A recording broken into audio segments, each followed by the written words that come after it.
Coffeezilla. I watched her 3-part series called Investigating Logan Paul's Biggest Scam, and like many on this platform, you have successfully used my name for views and money. While your work used to be impartial, your addiction to clicks has clouded your judgment and you've made very real errors with very real repercussions. Coffee, you took a shot at my reputation.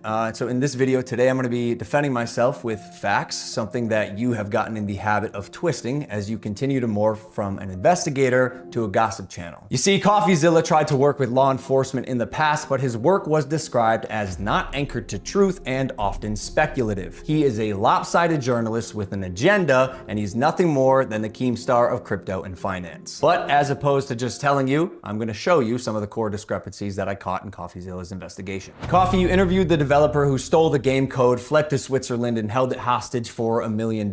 Well, his name is Zach Kelling. Surely, as the internet detective that you proclaim to be, you would know that he spent time in prison for multiple felonies, one for aggravated robbery, armed robbery at a liquor store, and the other for, surprise, obstructing the legal process. I can see why you kept him anonymous. Who we'll be calling Z here. I guess among many things, it doesn't surprise me that he lied about having 30 engineers and a $50,000 a week burn rate. On my end, I have 30 engineers. I'm burning $50,000 a week. Which, side note, is how this delusionist landed on the $1 million code ransom, but it turns out he only had 3 engineers. Wouldn't someone with journalistic integrity know their credible source had not only an agenda, but a fondness for orange jumpsuits?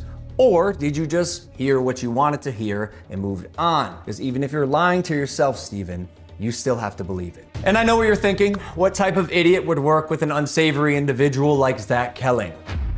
I guess that's what I get for trusting the team that I relied on to vet and manage Eddie's hiring process, who has turned out to be a professional con man that I have since learned fooled billionaires, the Mormon Church, the owner of the New York Yankees, and now me. And surely you knew Emilio, the gentleman who supposedly let his child invest in a cryptocurrency, was allegedly responsible for 2 rug pulls before you interviewed him. So either you missed that or you knew it and failed to let the public know. Why? Because it was a clear sign that he was also untrustworthy. You seemed pretty excited when the guy told you that he couldn't hatch the eggs. Wait, you can't even hatch? No, I'm telling you, it's just a picture. You're kidding! You can't hatch? You're kidding. You can't hatch? You can't hatch? Yeah, 1 second of research would prove that to be false, as you can definitely hatch eggs and even breed your animals. Click on that. Oh, we got a duck. And as you pointed out in your fine print, cross-hatching was available on ETH at one point, but you perpetuated the opposite as truth with your chest out. Basically, nothing worked. And by the way, guy, almost all NFTs are just pictures. I'm telling you, it's just a picture. And surely a real internet detective would not break criminal and civil laws in trying to get information,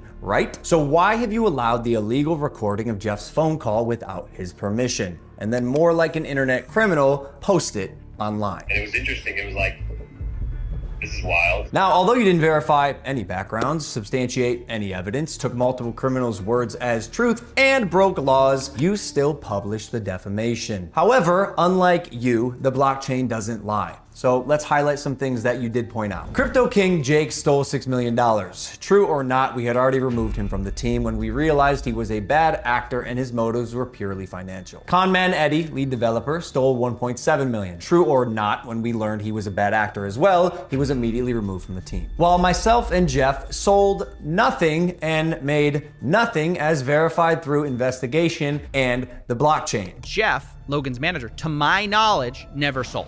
Neither did Logan Paul. I repeat, Jeff and I made no money and will never make any money on CryptoZoo. In fact, we only lost money trying to pick up the pieces. As has been the case with dozens of crypto and NFT projects, the space is unfortunately ripe for bad actors to infiltrate projects that start with even the best intentions. Jake the Snake is no longer affiliated with CryptoZoo, and we hope the money he reappropriated was worth ruining his reputation. Conman Eddie is being investigated by a higher authority that I cannot speak on. As you can imagine, I was not cleared from legal to discuss much of this, including the legal process being undertaken and the criminal investigations going on during the fallout, but I do appreciate you calling out that rats under my nose stole the game code, millions of dollars, and left Jeff and I abandoned with no team and knives in our back. But even after 12 months of work, you've still managed to overlook one crucial piece of information.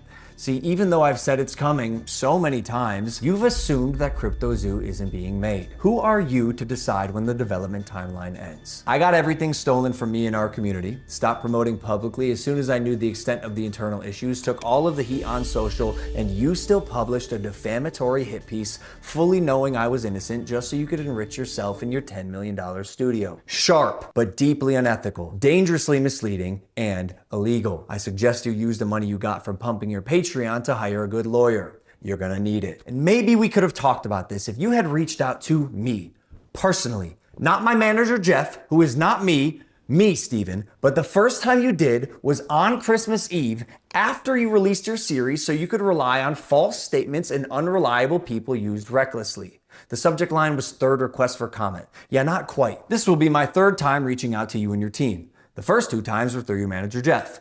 The first 2 times were through your manager, Jeff. Okay, so the last time on Christmas Eve, after the fact, was to me. You have a funny way of twisting things. And I also noticed you left out that part on Twitter. Why hide that? Trust me, CryptoZoo is coming. I will make damn sure of it. And honestly, it sucks that after years of personal reform, going through trials and tribulations and busting my ass to evolve into a person that I can say I'm actually proud of, you led the charge to drive and monetize a narrative telling millions of people that I'm a fraud or I tried to scam my audience. That is patently false. This video is mainly for my fans and anyone who's on the fence that I hope I can help understand a situation that is tremendously complex but has been oversimplified for both views and clicks. And lastly, Coffeezilla. I now know your motives with this.